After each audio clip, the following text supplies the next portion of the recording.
Well, hello everyone. We are back out here in Berea following that awful game against the Rams and heading into very soon the game against the Bears on Thursday night. We had some comings and goings in practice today. Jordan Cameron was gone. He was excused today. He's dealing with an issue. We don't know what the issue is yet. We don't think it's medical. We don't think it's the sprained shoulder, but not exactly sure what it is yet. Pettin hopes that he will be back in practice tomorrow. Nate Burleson was back in practice today, and that's a very welcome sight. Absolutely. I mean, the way that this receiving core, or the way the whole passing game has struggled, any veteran that they can bring in is going to help them. Of course, we also saw a veteran leave today in Anthony Armstrong as the team ended up cutting 14 players. He was probably the most notable of those.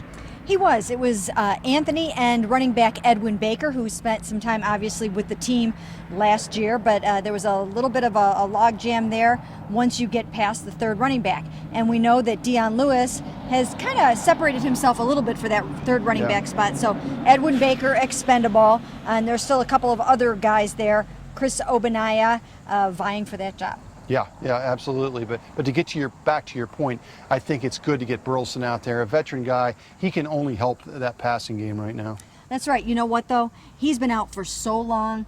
You'd have to think he's got to get back in there, or he is going to be on the bubble heading into those final cuts. In fact, we asked Mike Pettin about that today, and he did say, you know, it hurts you when you're not out there. Yeah. So Nate has to show that he is reliable and that he can be counted on this season. It's his 12th year. He was looking good before the hamstring, and boy, do they need receivers. So they've got to get him out there for sure. Josh Gordon is still hanging around. We haven't heard anything about that yet, and Mike Pettin said today, we are impatiently waiting for some news on that. Yeah, and you know, it was interesting what he said yesterday in the conference call. They basically expect some kind of punishment, whether it's a half season or whatever, and they're just kind of biding time to find out what's going to happen. It's really tough on Josh. You can tell that he's, I think in some ways, I don't want to say mentally checked out, but it's been a struggle for him because he knows he's probably not going to be playing for a while.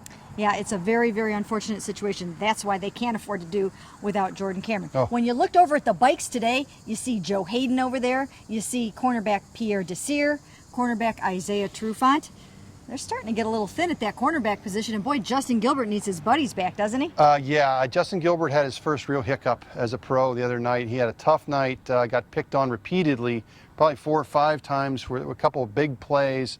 You know, it was interesting to listen to Coach today talk about, number one, just about the focus. You know, as followers of football, we all think, well, they've got to be focused all the time, but you know, I can't explain it, but he did not have a good game. The other thing Pettin said that I thought was interesting is he was brought here for, in some reason, for his press coverage. Mm-hmm. And one of the things that Pettin did not like out of his performance the other night is he laid off on several times, and that's not his MO.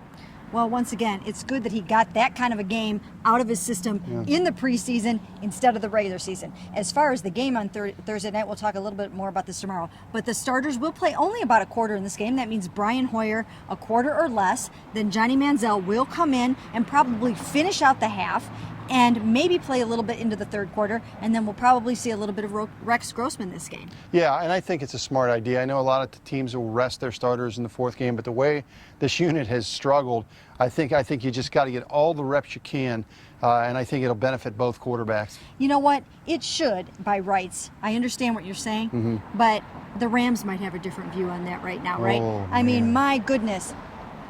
We feel so bad for Sam Bradford. What a fine young man. We talked to Armonte Bryant about that today. He feels horrible about what happened.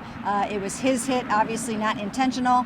But you know, everyone's thoughts and prayers definitely go out to Sam Bradford, and that's the risk you take when you play guys in preseason, especially that fourth game. So here's hoping nothing like that happens to the Browns on Thursday night. We shall see.